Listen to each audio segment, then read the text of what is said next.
কিছু ভাই আমরা যখন ওই নৌকাগুলো ভাড়া করে ওইদিকে নিয়ে যেতে চাই, কিছু ভাই ওই নৌকার ভাড়াগুলো বাড়িয়ে দেন। আমরা যখন ট্রাকে করে সেগুলো নিয়ে যেতে চাই, কিছু ব্যবসায়ী আছে তারা ওই ট্রাকের ভাড়াটি বাড়িয়ে দেন।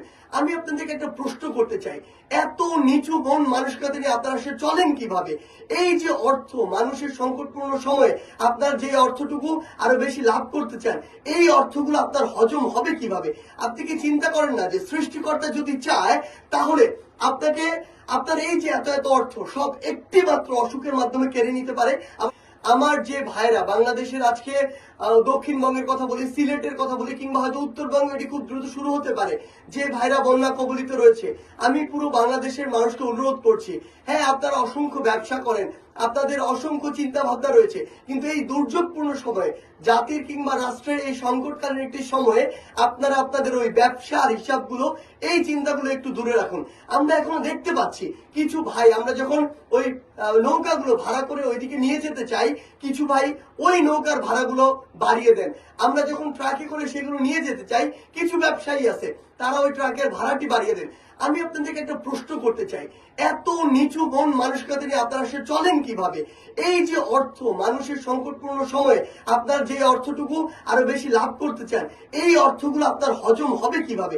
আপনি কি চিন্তা করেন না যে সৃষ্টিকর্তা যদি চায় তাহলে আপনাকে আপনার এই যে এত এত অর্থ সব একটি মাত্র অসুখের মাধ্যমে কেড়ে নিতে পারে? আবার সৃষ্টিকর্তা যদি চায়, আপনি যদি এখন মানুষের পাশে দাঁড়ান, তাহলে হয়তো অন্য একটি সময় অসংখ্য বিপদ থেকে আপনাকে বাঁচিয়ে দিতে পারে, কিংবা আপনাকে ব্যবসায়িকভাবে লাভবান করতে পারে।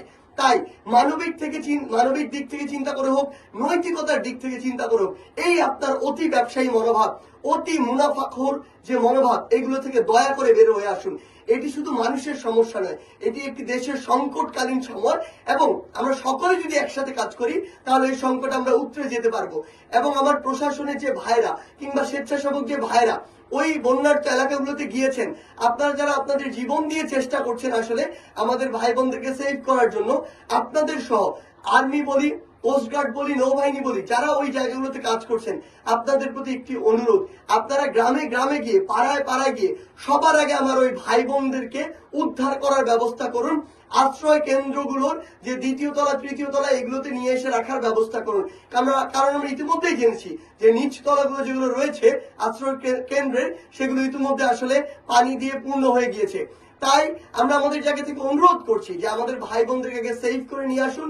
এরপরে আমরা যারা রয়েছি পুরো বাংলাদেশের মানুষ একসাথে আমাদের ব্যক্তিগত জায়গা থেকে যতটুকু সম্ভব ততটুকু ত্রাণ দিয়ে আমরা যেন তাদেরকে সহযোগিতা করতে পারি, এবং প্রত্যেককে আশ্রয় কেন্দ্রে যেন আমরা আমাদের এই ত্রাণগুলো পৌঁছে দিতে পারি। এই বিষয়টি আমাদের খুব ভালো করে লক্ষ্য রাখতে হবে।